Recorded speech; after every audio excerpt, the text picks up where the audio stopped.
अंगनवाड़ी कर्मी कथा विचार कले ये भल कथा किंतु अंगनवाड़ी छात्र छात्री अभिभावक जो मैंने आउटसोर्सिंग रे अछंती सेमानक कथा मध्य सरकार विचार करंतु नचेत आगामी दिन रे आंदोलन हेबो जोरदार आंदोलन हेबो।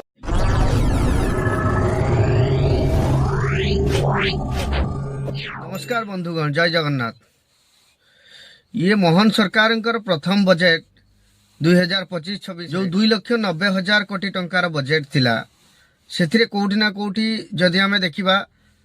स्वास्थ्य क्षेत्र में, शिक्षा क्षेत्र में, परिवहन क्षेत्र में एवं पर्यटन क्षेत्र में किछि मात्रा रे विकास हेबो जार रूपरेख तैयारी होइछि। किंतु कौटी ना कौटी जदि आम देखा जो माने सरकारी दफ्तर रे वर्ष वर्ष धरी आउटसोर्सिंग जरिया रे तथा विभिन्न एजेंसी माध्यम रे सरकार काम करी आसुचंती, जनसाधारण सेवा जोगई आसुचंती, सेमानंक पई मोहन सरकार कौनसी परिवर्तन कर आम देखा माननीय मुख्यमंत्री तथा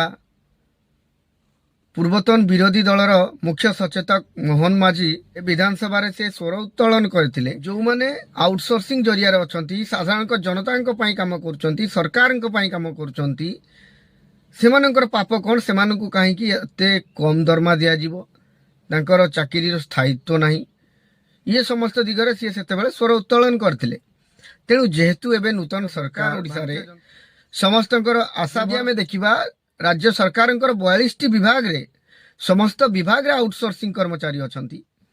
जो माने कि अनुन्नत दरमा रे काम करूचंती, बहुत कम दरमा रे काम, चाकरी रे स्थायित्व नाही एवं तांकु विभिन्न समय रे हैरान हरकत करा जाउची। ये विभिन्न समस्या को नाही जेतेबेले आउटसोर्सिंग कर्मचारी माने विगत वर्ष रे आंदोलन करूथिले, सेमानक पई जो विगत सरकार जो प्रतिश्रुति दैथिले दरमा बुद्धि रे कथा कहंतु किंबा गुटे सेमानक पई बड़ कथा होची लोकपाल आईन जो लागू करिवा कथा कहिथिले, ताहा वर्तमान सुधा लागू होई पाला नाही, जो द्वारा कर्मचारी माने जो प्रकार हैरान हरकत होउतले वर्तमान मध्य से स्थिति रे सेमाने नूतन सरकार को निवेदन जे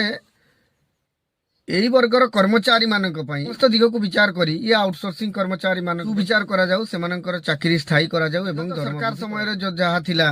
जदि वर्तमान सेया रहिबो, ये नूतन सरकार आसी ओडिसा रे जदि आउटसोर्सिंग कर्मचारी को कथा न विचार करिवे ताहले निश्चित भावे कोठी ना कोठी ए जो असहाय वर्गर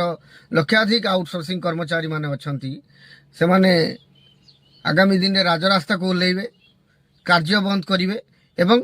निजर परिवार पेट पाटना पई से माने सरकारी दफ्तर को मध्य बंद करने को बाध्य हेबे।